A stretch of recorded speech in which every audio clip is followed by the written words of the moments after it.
Gracias a la sociedad por la invitación. Vamos a hablar un poco sobre ácido tranexámico. En realidad, yo la primera vez que vi esto fue cuando tratamos las hemoptisis tanto en el Loaiza como en el Hipólito, donde soy médico asistente hace ya algunos años. Vamos a revisar qué hay de nuevo para ahora. El objetivo es revisar la evidencia actual, hay que identificar unas indicaciones clave y traducir la evidencia a decisiones clínicas, que es lo que tomamos cada día. ¿Por qué es importante? Porque el trauma es una principal causa de muerte en menores de 45 años. La hemorragia postparto en nuestro país sigue siendo una causa importante de muerte materna. Sabemos que se usa en cirugías, incluso en dermatología, gastro y, como no, en hemoptisis. Muy bien, el ácido tranexámico, ¿cómo actúa? Es un análogo sintético de la lisina y ejerce un bloqueo competitivo en la unión del plasminógeno e impide que se convierta a plasmina, por lo tanto inhibe la fibrinólisis. Estabiliza el coágulo, no es un protrombótico, sino un antifibrinolítico.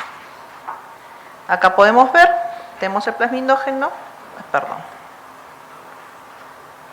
acá se une la lisina, que es el mismo lugar donde se une el ácido tranexámico, no permite que se use la fibrina, acá es cuando hay tromolisis y acá se une el ácido tranexámico e inhibe la fibrinólisis.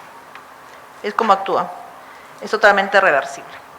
Bueno, el uso importante, yo me recuerdo este estudio que también se hizo en el Hipólito Unanue y también participamos, fue el estudio CRASH, en trauma y sangrado masivo. Realmente revolucionó el manejo del trauma y demostró que el ácido tranexámico reduce significativamente la mortalidad en pacientes con trauma severo. Fue publicado en el 2010, participaron 274 hospitales en todo el mundo, en 40 países, más de 20.000 pacientes traumatizados y la variable principal fue mortalidad de cualquier causa en las primeras 4 semanas. Muy bien. La mortalidad global, no solo asociada a sangrado, disminuyó con una P significativa, con el uso de ácido tranexámico, y la incidencia de acontecimientos vasculares oclusivos, tromboembolia pulmonar, infarto, fue similar. Lo que sí, no hubo una diferencia significativa en la cantidad de unidades de glóbulos rojos que transfundían en los pacientes que recibieron y los que no recibieron el ácido tranexámico. Por lo tanto, disminuye la mortalidad por hemorragia, sin aumento significativo de eventos trombóticos como evento adverso. El hallazgo crítico fue que se debe administrar, es ideal, en menos de 1 hora, y si lo administro después de las 3 horas del trauma, puede ser perjudicial. Y la dosis recomendada era 1 gramo endovenoso pasado en 10 minutos y luego 1 gramo en infusión en las siguientes 8 horas. A raíz de esto se vio también otros usos y fue la hemorragia posparto. La hemorragia posparto es la pérdida de más o menos medio litro en las primeras 24 horas y la hemorragia posparto severa la definen cuando la pérdida es más de 1 litro. Hubo un estudio en el 2017, el estudio Woman, donde medía el efecto de la administración temprana del ácido tranexámico sobre la mortalidad, histerectomía y otras morbilidades en mujeres con hemorragia posparto. Más de 20.000 pacientes, también demostró que disminuye la muerte por sangrado. El tratamiento fue junto con uterotónicos y masajes en aquellas pacientes que hay una sospecha de hemorragia posparto. Es más, la conclusión es que debe usarse incluso cuando yo sospecho o tengo mayor riesgo que pueda haber esta paciente pueda tener una hemorragia posparto. Ideal antes de las 3 horas del posparto. No hubo incremento de aumentos tromboembólicos, no había trombocitosis profunda y la OMS actualmente recomienda que se use en toda mujer en hemorragia posparto el ácido tranexámico. 1 gramo endovenoso lento, que es 1 mililitro por minuto, y se puede repetir una segunda dosis de 1 gramo si es que el sangrado continúa a las 24 horas. Hay otros usos también en ginecología, ya queremos usarlo en todo, y se estudió el sangrado menstrual abundante, se comparó con placebo, con antiinflamatorios, con progestágenos orales, y aparentemente sí es más efectivo, pero el sistema intrauterino de levonorgestrel es más efectivo ahora. Hay que colocar este sistema intraútero para hemorragia, para menstruación abundante. Creo que ácido tranexámico puede ser una opción. Se inicia el primer día del ciclo menstrual Se toman de 3 a 4 gramos al día, dividen en 3 o 4 tomas durante 4 o 5 días. Entonces, es una opción. En cirugía, bueno, en cirugía el ácido tranexámico hubo un estudio, ahora hablamos del protocolo ERAS. El protocolo ERAS, lo conocen los cirujanos, es aquel protocolo de todas las medidas que yo debo tomar para que la recuperación sea lo más rápida. Movilizar rápidamente al paciente, asegurar la nutrición, el dolor, y ahora se indica el uso de ácido tranexámico porque reduce el sangrado perioperatorio y disminuye la necesidad de transfusiones. Vamos a ver un poco en qué cirugía se está usando: ortopedia, cirugía cardíaca, en cirugía mayor. Acá en cirugía ortopédica, en la prótesis de rodilla y cadera, realmente hay bastantes estudios, disminuye las cirugías. Cuando un traumatólogo ve que el paciente tiene factores de riesgo para que sangre, incluso coloca el bolo cuando está haciendo la incisión, ¿no?, en cirugía de cadera o en cirugía de rodilla. ¿Qué es mejor? ¿Endovenoso, local? Los estudios hablan de no hay nada definitivo, pero por ejemplo en cirugía de rodilla pueden colocar en el líquido intraarticular, colocan una ampolla de ácido tranexámico, dejan unos 20 minutos y luego recién ponen el drenaje para que digamos la sangre pueda salir. Y aparentemente los pacientes van mucho mejor, sangran menos, se recuperan más rápido. En cirugía cardíaca definitivamente está probado, está aceptado, es más, es una indicación. No aumenta el riesgo de trombosis, tromboembolia pulmonar, infartos. En cirugía cardíaca es una indicación. Hay que tener cuidado en aquellos pacientes que tal vez, al hacer una cirugía cardíaca, tal vez sea un paciente, un adulto mayor y tenga otras comorbilidades. También ya se usa, por ejemplo, esto no hay un protocolo, no está totalmente demostrado, de usar de manera local en epistaxis severa. Aparentemente disminuiría la necesidad de hacer estos taponamientos muy dolorosos, ¿no? En odontología, aquellos pacientes que tengan sangrado, una exodoncia, podrían también tratamiento local, realmente bastante sencillo. Y si está un uso controvertido en hemorragia subaranoidea, ¿no? Aparentemente, nosotros pensamos, ¿no?, para el sangrado, pero podríamos promover algún tipo de infartos cerebrales. Y vamos usando más el ácido tranexámico. También se usa en dermatología, y la verdad es interesante, ¿no?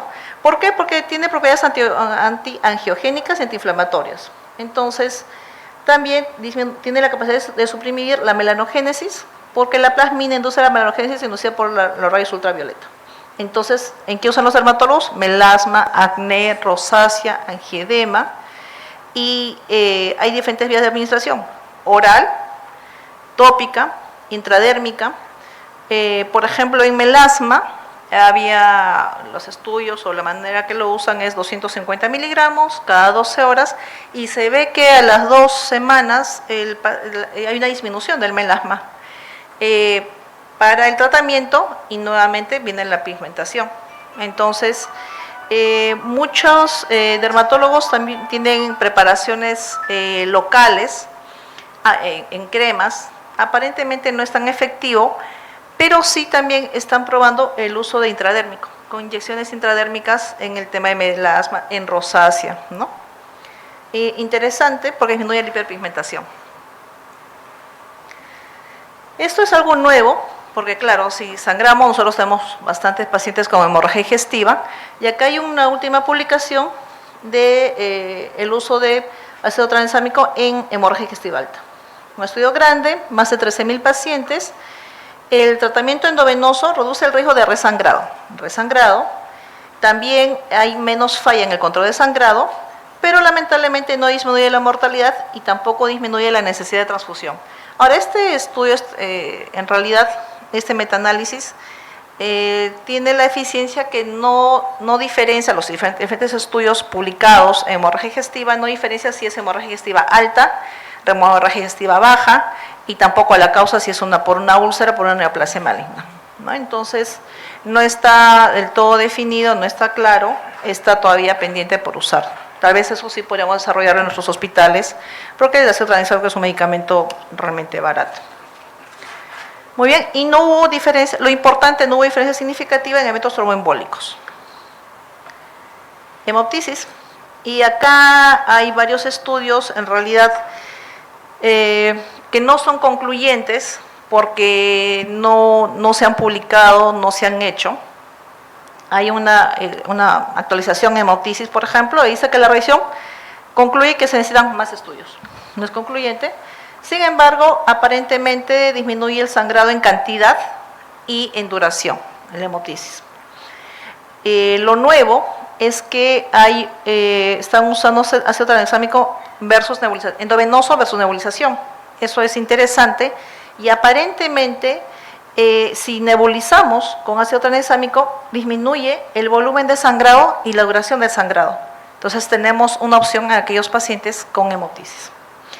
Igual, aparentemente en aquellos que usaron nebulizaciones, necesitaron menos embolización y por lo tanto tenía menor tiempo de permanencia en emergencia de los pacientes.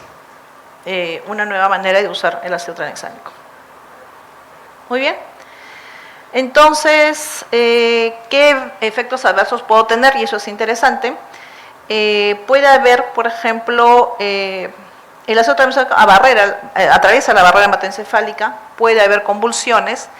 Se ha observado en aquellos pacientes, sobre todo que usan 4 o 5 gramos al día, generalmente en los pacientes con cirugías cardíacas. Los reportes son muy eventuales, en los grandes estudios reportan 1 o 2 eventos que no necesariamente puede decirse que es causa-efecto, pero hay que tenerlo en cuenta. Y en los eventos tromboembólicos, al menos en Crash y en Guman, no había un aumento de tromboembolia pulmonar ni trombosis venosa profunda, ¿no? Sí, en aquellos pacientes que tal vez pudieran tener una coagulación intravascular diseminada. Ajuste renal, sí debe ajustarse porque la eliminación es básicamente renal. Entonces, salvavidas en trauma, hemorragia posparto, totalmente demostrado. Incluso acá yo diría, en cirugía cardíaca también, muy importante en la cirugía en ortopedia. Puedo usarlo de manera local en epistaxis, en sangrado dental. Aparentemente no está todavía definido el tema de la hemorragia digestiva alta. Y hay que ver el tema de las convulsiones, sobre todo aquellos que son ancianos y que tengan una falla renal. Eso es en cuanto a lo último, digamos, de revisión al uso de ácido tranexámico. Muchas gracias, doctora Lucía. ¿Alguna pregunta, por favor, con relación al tema del ácido tranexámico? Recuerdo en la residencia que lo usamos mucho en gingivorragias, producto a veces de pacientes con PTI, ¿no? Pero veo que se han ampliado las indicaciones y ahora ya hay, digamos, protocolos serios de su indicación, ¿no? Sobre todo en ginecostetricia, ¿no? Sí, a raíz del estudio de Guman realmente es una indicación, ¿no? Si uno sospecha que hay una hemorragia postparto, ni bien hace la incisión para la cesárea, debe colocar el ácido tranexámico, ¿no? Y si hay una hemorragia postparto abundante, con mayor indicación. Realmente interesante el uso hasta en dermatología, para el melasma, el acné, la rosácea, que digamos, ¿no? Hay muchos pacientes con eso, ¿no? Interesante. ¿Alguna pregunta, por favor, para la doctora?